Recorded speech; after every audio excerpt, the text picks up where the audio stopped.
1653년 8월 16일 네덜란드 동인도 회사의 상선이 폭풍으로 인해 제주도에 난파를 당했습니다. 선원 64명 중 36명만 생존하게 되었습니다. 이들은 조선에서 13년 28일간 붙잡혀서 수많은 고생을 당했습니다. 여러 번 탈출을 시도했지만 번번이 실패했습니다. 마지막에는 그나마 생존자 36명 중 16명만 남게 되었습니다. 마지막으로 8명이 마지막 탈출을 시도해서 일본으로 가는 탈출을 성공했습니다. 그 탈출한 8명 중에 하멜이라고 하는 사람이 조선에서 있었던 이야기를 꼼꼼히 기록해 둔 것을 책으로 출판해서 하멜 표류기라고 하는 책을 냈습니다. 이 책은 서구 유럽의 17세기 조선의 상황을 알리는 최초의 책이었습니다. 서기였던 하멜은 조선에 있는 동안 당시 조선의 정치, 사회, 문화, 형벌, 결혼제도, 종교, 예술 등 수많은 정보를 꼼꼼히 기록했습니다. 이 선원들이 원래 네덜란드는 개신교 국가였기 때문에 개신교를 믿는 사람들이었습니다. 이 하멜의 표류기에 마지막에 이런 내용이 적혀 있습니다. 감옥 같은 13년 28일 동안 그토록 큰 슬픔과 고통에서 우리를 해방시켜 주신 하나님께 어떻게 감사를 다해야 할지 말할 수 없었다. 우리는 아직도 그곳에 남아있는 8명의 동료들에게도 축복을 주시어 그들이 조국에 올 수 있도록 전능하신 하나님이 도와주시기를 빌었다. 하멜 일행이 폭풍을 만나 13년 28일간 조선에 억류되어 고난을 받은 것은 불행한 일입니다. 그러나 그 사건으로 인해 하멜을 통해 당시 세계에 알려지지 않았던 은자의 나라 조선이 알려지는 그런 일이 있었습니다. 특별히 하멜은 서기였습니다. 서기는 어떤 사람이냐면 그 항해를 일지를 쓰는 그런 철저히 그 일지를 쓰는 그런 직업 역할을 했던 그런 하멜이 탈출했다는 것은 정말 하나님의 섭리라고 생각합니다. 특별히 하멜이 그 어려운 이 조선의 감옥 생활과 여러 가지 노동을 하며 보냈던 13년 28일 동안의 기록을 꼼꼼하게 남겼고 그 남긴 것을 들고 탈출했다는 것도 하나님의 섭리 속에 있었다고 봅니다. 조선에 최초로 조선을 선교하기 위해서 방문했던 퀴즐라프, 또 조선의 최초의 선교사 토마스, 그리고 이미 조선에 그 선교가 허락돼서 들어온 언더우드 아펜젤로, 이 모든 사람들이 다 바로 하멜의 표류기를 읽고 그리고 조선의 상황을 알고 이곳에 들어와서 선교를 했습니다. 그런 차원에서 볼 때 비록 하멜 일행이 고난을 당했지만 하나님은 하멜의 표류기를 통하여 서구 기독교인들에게 조선의 상황을 알려주시고 주었고 조선 선교의 비전을 갖는 그런 계기를 만들어 주었습니다. 고난 속에서 역사하신 하나님의 섭리였다고 할 수 있습니다. 로마서 8장 28절에 이런 말씀이 있습니다.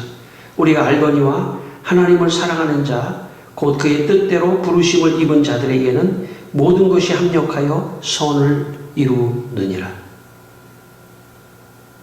우리가 고난을 당할 때 그 고난 속에는 하나님이 합력하여 선을 이루시는 하나님의 섭리가 있다는 것을 기억해야 합니다.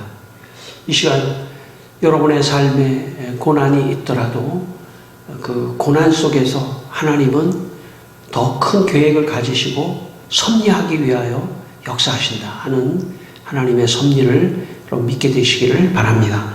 오늘 본문 31절 말씀을 다시 한번 읽겠습니다. 본문 31절 말씀, 우리 창세기 32장 31절 말씀 같이 한번 읽겠습니다. 그가 분이엘을 지날 때에 해가 돋았고 그의 허벅다리로 말미암아 절었더라.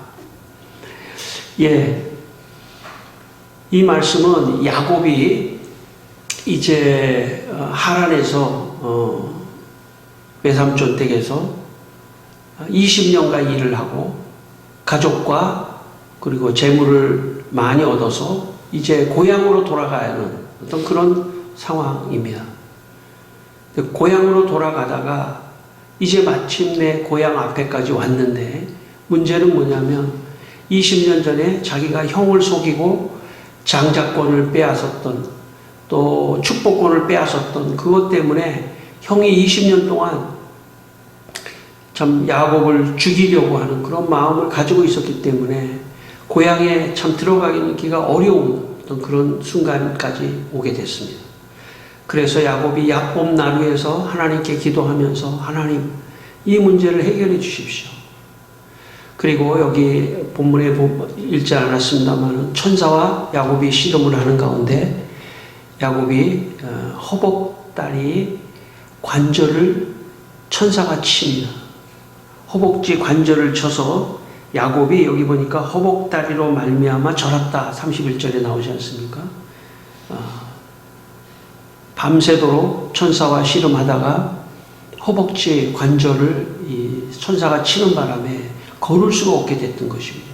설사 걷는다고 해도 쩔뚝쩔뚝하면서 걸을 수밖에 없는 그런 상황이 되었습니다. 여러분 지금 눈을 들어보니까 형이 장정 400명, 에서가 장정 400명을 거느리고 요 야곱이 들어오기만 하면 이 야곱 다루를 건너오기만 하면 죽이겠다고 지금 하고 있고 야곱은 참 하나님의 응답도 받지 못하고 허벅다리 관절을 다치고 지금 절면서 들어가는 상황입니다. 인간적으로 보면 야곱은 지금 고난을 당한 거죠.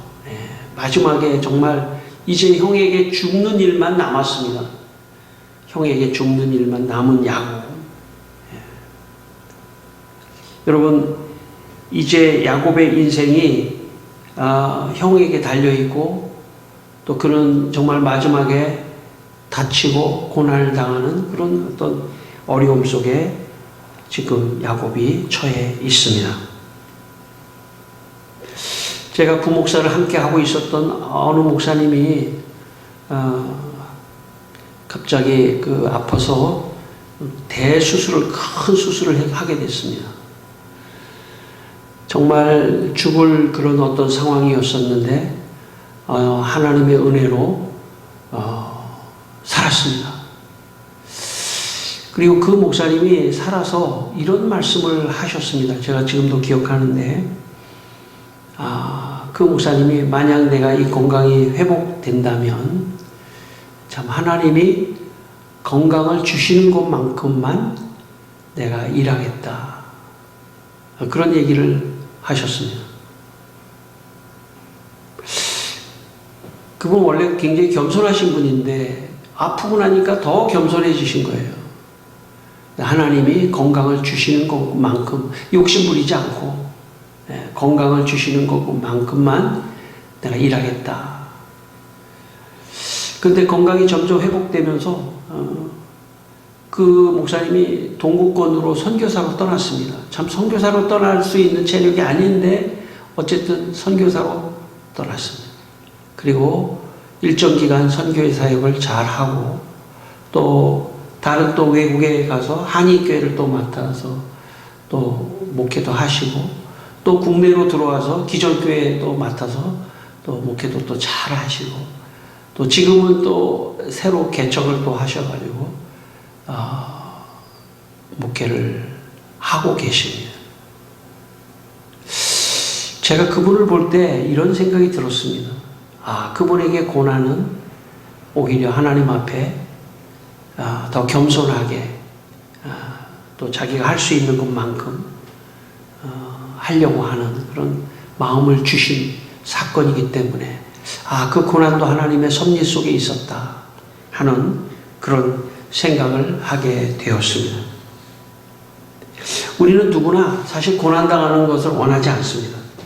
누가 사실 고난당하는 걸 원하겠습니까? 그러나 하나님이 없는 사람에게 고난은 저주입니다. 하나님이 없는 사람에게, 하나님을 믿지 않는 사람에게 고난은 정말 저주입니다.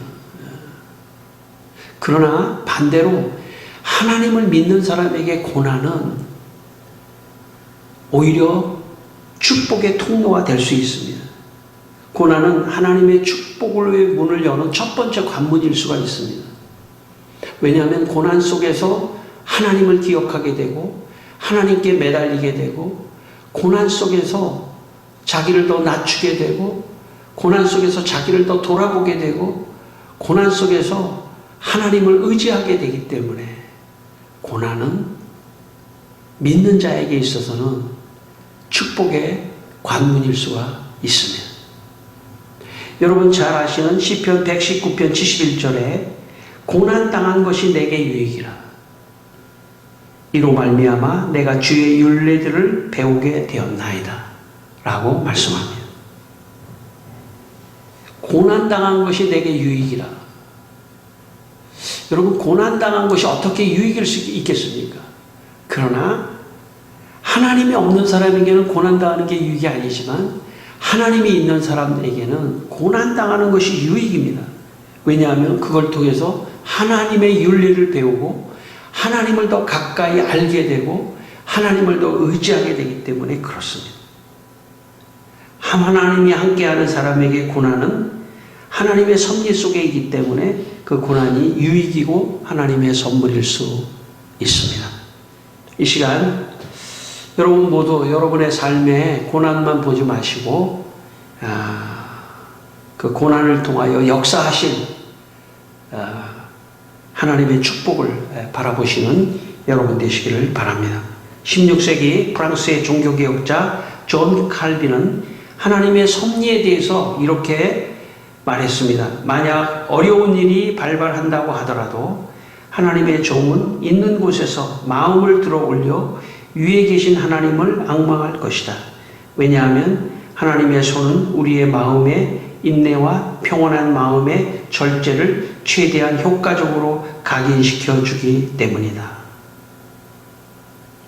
칼빈은 성도가 어려운 일을 당하더라도 하나님의 섭리를 믿고 하나님을 앙망하라고 말씀합니다.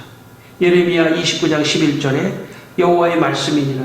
너희를 향한 나의 생각을 내가 아나니 평안이요 재앙이 아니니라. 너희에게 미래와 희망을 주는 것이니라 라고 말씀했습니다. 믿는 자에게 고난은 하나님의 섭리 속에 있기 때문에 오히려 고난이 미래이고 오히려 고난이 희망이라는 것입니다. 얼마나 역설적인 말입니까? 믿는 사람들만이 해석할 수 있는 고난입니다. 믿지 않는 사람은 고난을 저주로 생각하지만 믿는 사람에게 있어서는 하나님의 섭리가 있기 때문에 그 고난 속에 하나님의 섭리가 작용하기 때문에 그 고난은 오히려 미래이고 희망이라고 말씀하고 있습니다. 오늘 본문 33장 3절을 읽겠습니다. 오늘 본문 33장 3절입니다. 우리 33장 3절 같이 읽겠습니다. 자기는 그들 앞에서 나아가되 몸을 7번 땅에 굽히며 그의 형 에서에게 가까이 가니. 이제 야곱의 마음속에 이제는 끝이다. 이제는 죽었다. 이제는 나는 더 이상 길이 없다 생각하고 쩔뚝거리면서 에서에게 나아가고 있었습니다. 원래 야곱의 계획은 이런 거였습니다. 야곱의 계획은 내가 재물을 좀 많이 있으니까 그 재물을 먼저 형에게 보내서 형의 마음을 풀어주려고 했던 게 야곱의 의도였습니다. 그런데 자기의 의도가 다 무너져 버렸습니다. 왜냐하면 자기가 뒤에 남아 있으면서 재물을 형에게 먼저 보내서 형의 마음이 풀어지면 그때 자기가 가려고 했습니다. 그런데 그 계획이 틀어지고 말았습니다. 그것은 야곱의 의도였습니다. 그러나 하나님의 의도는 그의 허벅지 관절을 쳐서 절도록 하는 게 하나님의 의도였습니다. 그래서 쩔뚝거리면서 이 형에게 가는 그 모습을 형이 보면서 갑자기 마음이 변화되는, 감동이 되는 그런 일이 일어납니다. 인간의 의도가 아니라 하나님의 의도 속에 지금 야곱이 있다는 것이죠. 야곱은 의도하지 않았지만 쩔뚝거리면서 형에게 가게 됩니다. 하나님이 의도한 것이죠. 이것이 합력하여 선을 이루는 하나님의 섭리입니다. 하나님, 지금은 모르죠. 지금 아직까지는 야곱이 어떤 일이 야곱에게 일어났는지 아직은 모르지만 이제 결과론적으로 갔을 때는 그게 모두 하나님의 어떤 섭리였구나 하는 것을 알게 되는 것입니다. 찰스 콜슨이라고 하는 미국의 닉슨 대통령 특별 보좌관으로 재직했을 때 찰스 콜슨이라는 사람이 워터게이트 사건으로 인해서 연방 교도소 감옥에 가게 되었습니다. 그런데 그는 감옥에 가기 전에 하나님을 믿는 사람이 아니었습니다. 그런데 감옥에 가서 그는 고난을 당하면서 하나님을 믿게 됩니다. 그리고 그는 새 사람으로 변화되었습니다. 그리고 그 교도소에서 나오게 되었을 때 하나님께서 그의 마음속에 네가 나가면은 이제 이 교도소를 선교하는, 전도하는 사람이 되라는 어떤 그 마음의 부담을 주셨습니다. 그리고 이 찰스 콜슨이라는 사람이 나와서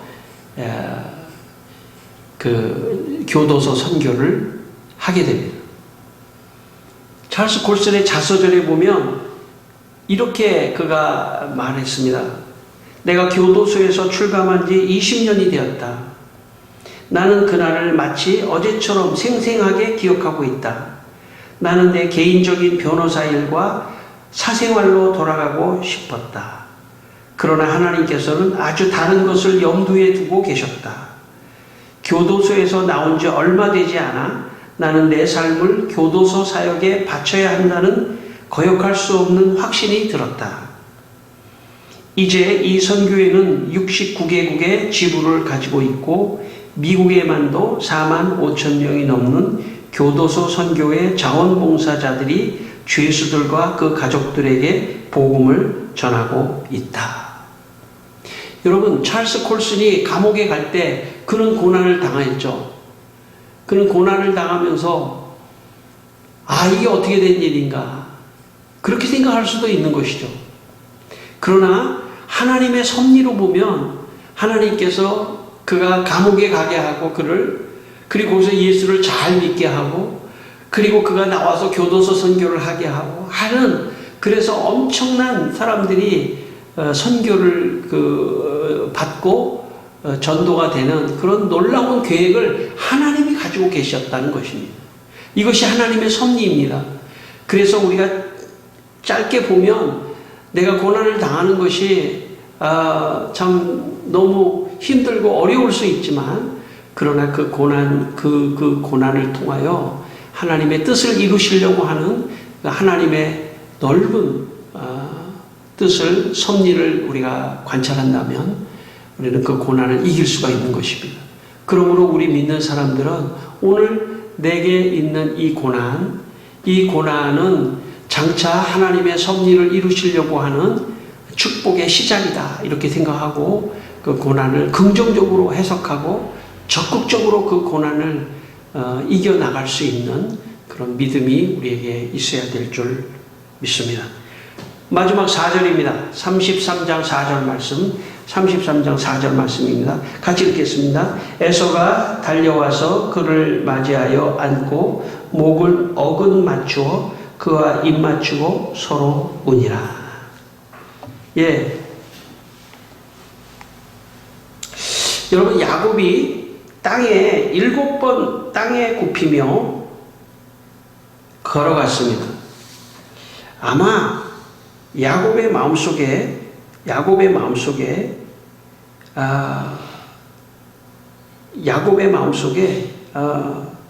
정말 어떤 절망스러운 마음을 가지고 갔을 것입니다. 어쩌면 야곱이 가면서 나는 죽습니다. 주여, 주여. 아마 야곱이 이렇게 말하면서 갔을 가능성이 큽니다. 주여, 주여 하면서 야곱이 정말 절망 속에서 갔는데, 이것을 바라보던 에서가 볼 때, 야곱이 오면서 7번씩 절하면서, 야곱은 이 쩔뚝거리면서, 지금 자기가 허벅지 관절이 다쳤기 때문에 자기도 모르게 쩔뚝쩔뚝 하면서 가는 건데, 에서의 입장에서 볼 때는 자기에게 절을 하면서 오는 어떤 그런 모습으로 비췄던 거죠.